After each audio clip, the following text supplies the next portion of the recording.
Isinusulong ng Department of National Defense na muling gamitin na military facility ang bahagi ng Subic Bay. Magbigay daan kaya ito sa pagbabalik doon ng US Forces. Ang sagot ng DND sa report ng saksing si Rafi Tima.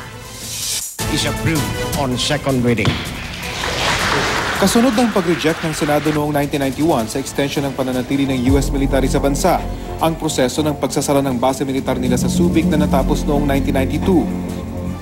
Hindi naglaon, naging Freeport Economic Zone ito sa ilalim ng Subic Bay Metropolitan Authority o SBMA, kung saan nagtatrabaho ang halos 100,000 tao. Pagkumpirma ngayon ng Department of Defense o DND, nais nilang ibalik ang ilang pasilidad sa Subic sa orihinal nitong gamit. Siyempre may necessity na kailangang bigyan mo kami ng space dyan, bigyan mo ng space ang Navy. And ang pwede naman maging condition for as long as hindi naman mahahamper yung existing operations.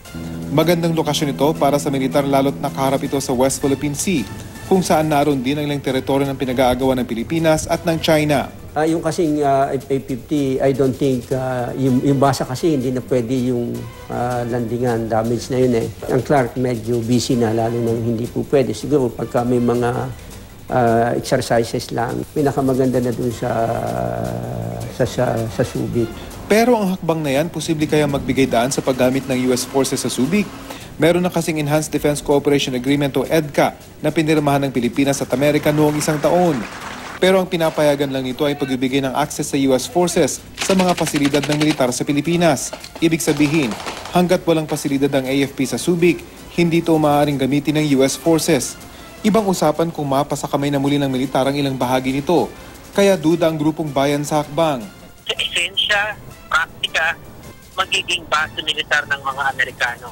Ito ay pagpapatupad na ng EDCA o Enhanced Defense Cooperation Agreement kahit wala pang final na ruling ng Supreme Court at kahit na walang pagsang-ayon ang Senado ng Pilipinas. Paglilinaw ng Defense Department, sa ngayon, mga Pilipinong sundalo ang gagamit nito bilang bahagi ng modernisasyon ng ating militar. Sa ngayon, hindi lang naman daw Subic ang tinitingnan lugar para himpil ang mga paparating na bagong gamit pandigma ng bansa. Nariyan ang Cebu at Cagayan de Oro para sa mga pangangailangan ng Visayas at Mindanao. Kasama rin dito ang Palawan na mas malapit pa sa pinagagawang teritoryo sa West Philippine Sea. Ako si Rafi Tima, ang inyong saksi.